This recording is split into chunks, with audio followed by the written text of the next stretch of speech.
everyone, my name is Saron and welcome back to my channel, The Overcomer, where we explore different strategies to help us navigate crisis and come out on the other side stronger and better. Yes, I know it's been a while since I've posted. I'm trying to juggle so much at one time. I'm trying to juggle motherhood, I'm trying to juggle studies, I'm trying to juggle a business, I'm trying to juggle motivational videos through YouTube. So it's a lot that's going on in my life right now, but we are here and I'm ready to post the third and final installment of this series of overcoming crisis, which I'm doing particularly for this period of COVID-19, where everyone is facing the adverse effects of a global pandemic. Yes, so in the first video, we would have dealt with making a distress call to heaven, right? That's when you are faced with a crisis, and the first thing that you should do is make a distress call. Say that prayer with everything that you have. So there's a link to that particular video down in the description. The second video, we dealt with getting into the eye of the storm and the different strategies as to how we have to labor to enter into that rest. It is not an easy thing to enter into rest when you are going through something, when you're going through a crisis, right? But the link to that video is also down in the description. Now, when you are in the eye of the storm, that is where you will hear from God as to what it is you have to do. Right, so it's very, very important that you enter that rest. Right, so this particular video I want to call Rise, Take Up Your Mat and Walk.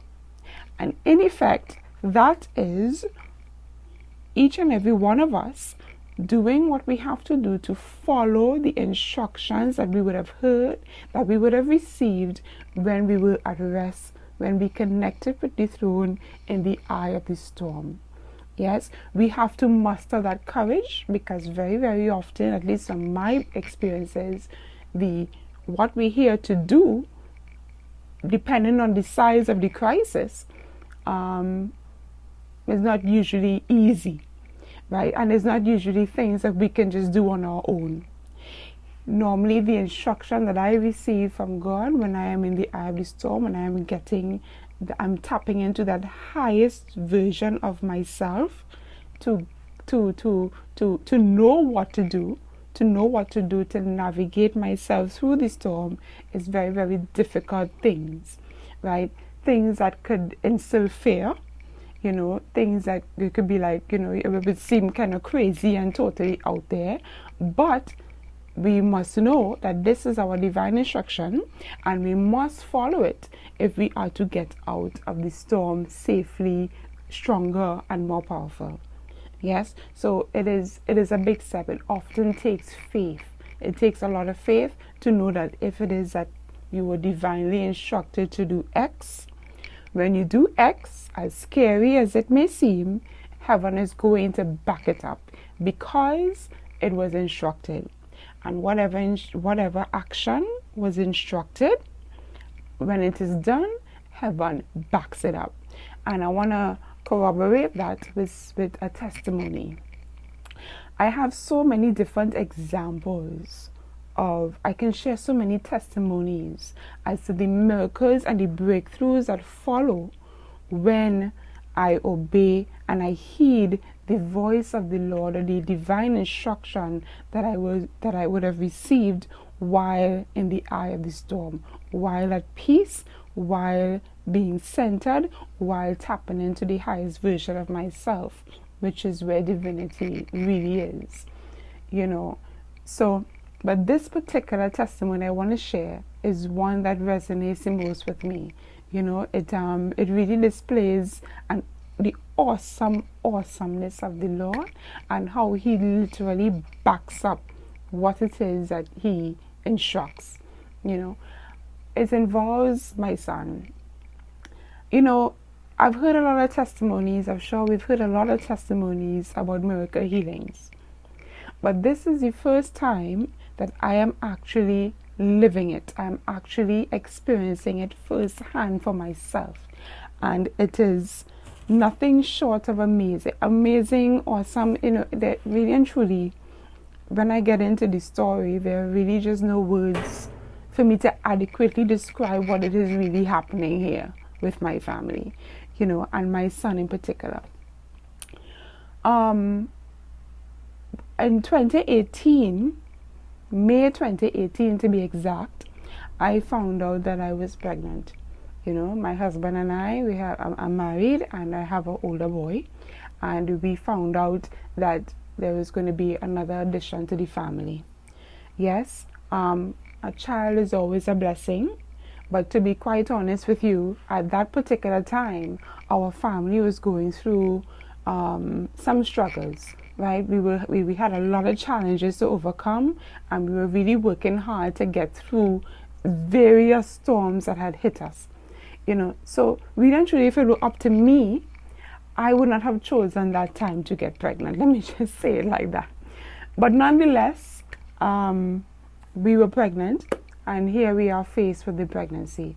So it took me about a month and a half to 2 months to really acclimatize myself to the pregnancy. Like, okay, it's here and it's happening. Let's deal with it and let's embrace it, because really and truly, a baby is a blessing to any family. And I began to see it as a gift, right? As a gift, basically, from the divine, and I connected it to the various challenges that we were going through.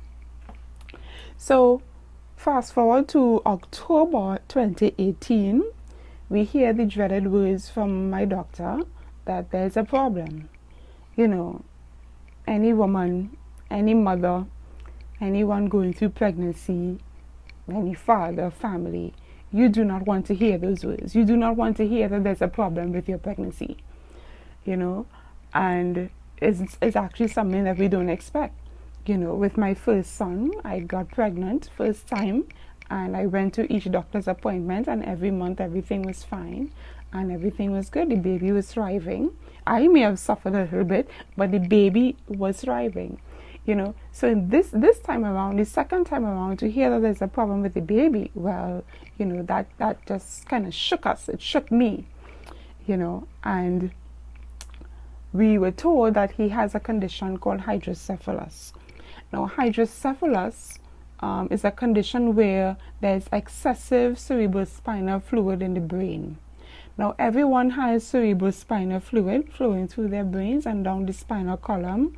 From what I've read, cerebrospinal fluid is a fluid that cushions the brain, and so it is needed. It is needed for the proper functioning of the body.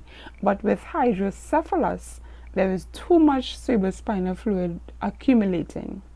So at the end of October 2018, that's when my doctor first discovered it.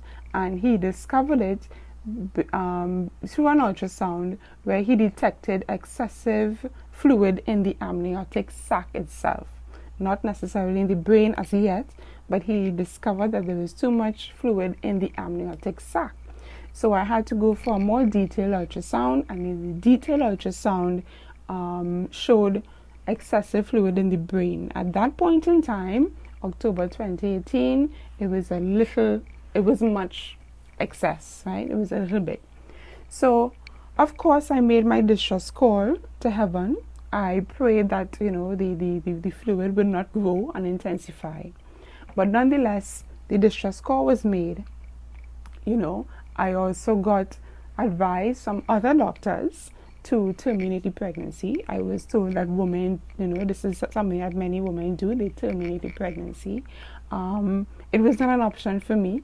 It was not an option for my family at all, because I felt that would somehow, interfere with my future in some way. I didn't think that it was the Lord's way that I terminate the pregnancy.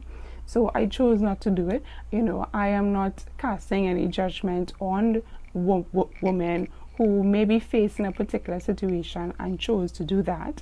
Right? We each have to do what is right for us in our particular circumstance. But for me, I chose not to do it. And what I received in the eye of the storm, I had to get still. I had to get very, very still, find my center so that I can hear what my divine instruction is to do in this particular circumstance. I was told that my country did not have the resources to deal with this, So the next step would be, where has the resources to deal with this? I was like, show me where, Father. And the divine instruction I received was to go to the United States. Simply go to the United States. Nothing more, nothing less. Get to the United States. Now, here's the situation. You're going to need money. I have no ties to the United States. I'm not a U.S. citizen. I'm not a permanent resident or whatnot. So it's gonna cost a lot of money for me to go there. I have to find somewhere to stay. I have to be able to live there. I have to be able to stay there for an extended period of time. I have to live. I'm pregnant. I have to be able to eat and all of these things. So, but nonetheless, from the time I made a decision to get there and to follow the instruction, every single obstacle, listen to me, every single obstacle that you could think of, financial, emotional, every single need that I would have needed, like provision, food to eat, just came. Every obstacle was simply shut down. Even from the plane, the cost of the plane ticket to me to get from my country, I'm from Trinidad and Tobago, to get from Trinidad and Tobago to the United States, everything was simply provided for. I had not one need. Every single provision was provided. I got to the US, right? I was not turned away. I was welcomed. The doctors monitored my pregnancy weekly monitoring, and the fluid continued to grow. It continued to grow, right? So there's that challenge. It became very severe. By the time he was born in January 2019, he had grade 4 severe hydrocephalus. So what I'm getting at is, in the midst of that chaos, God came through, right? When he was born, my son was born on January 7, 2019.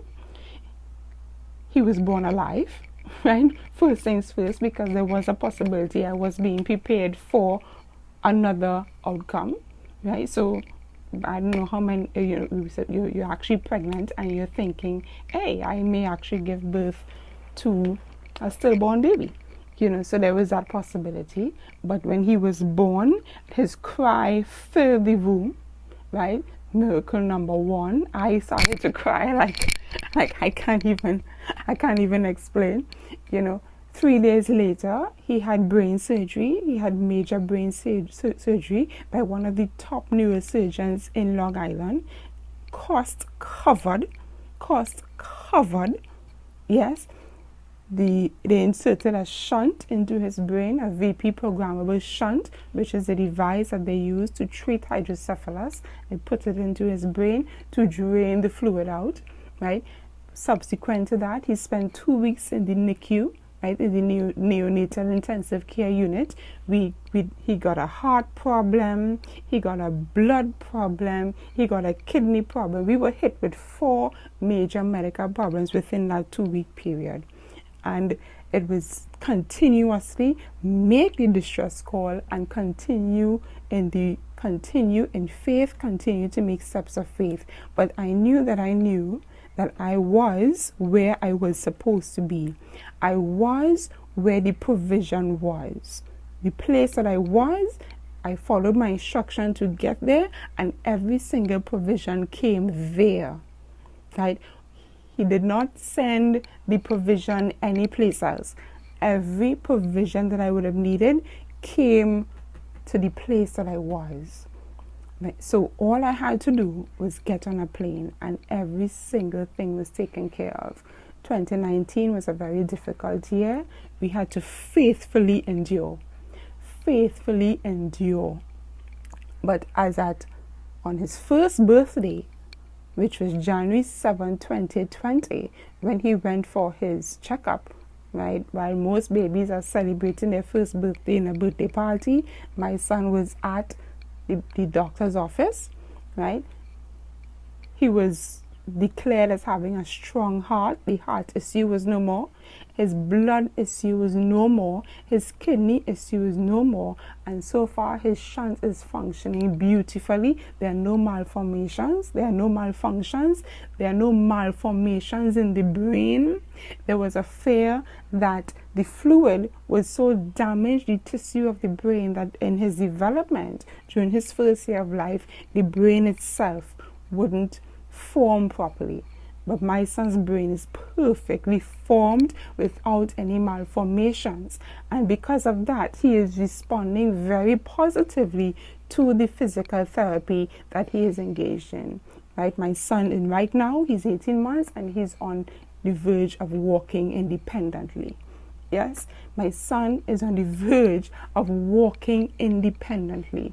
Right, he is working with his therapist and what have you. So the point I'm trying to make is, some people may experience miraculous healing without any sort of effort, without any sort of human input on their part, and that is great, and that is all well and good. I'm not denying those people their testimonies, but in my experience, it took a lot of faithful endurance. It took listening to the voice of God and actually staying in faith for an extended period of time. My son is beautiful. He's saying mama, he's saying dada, he's saying hi. So his speech is there, his cognitive abilities are there, his fine motor skills are being developed through the occupational therapy. His gross motor skills are beyond. The therapists are just so pleased with his progress. And I absolutely believe that my son will walk, my son will run, my son will jump, my son will ride a bike, my son will do everything that the Lord has for him to do in his life, in Jesus' mighty name. But what we have to be prepared to do our part, right? As hard as it may seem, right? It will be hard, right? But God backs up whatever his instruction is. He backs it up. He backs it up full force. Yes, so I want to just leave you with that and let you know what during this time of COVID-19, we are faced with challenges, but tap into that higher version of yourself, and you take those steps of faith, and you do what you know you must do in your particular situation to get yourself to the other side.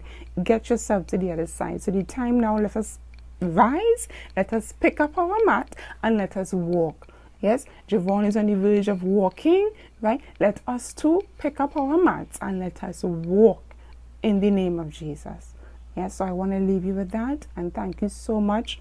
I hope you enjoyed this series. I hope that this message can impact at least one person, and I wish you nothing but the best and lots long life and beautiful miracles and big and breakthroughs as we get through our various crises in our life.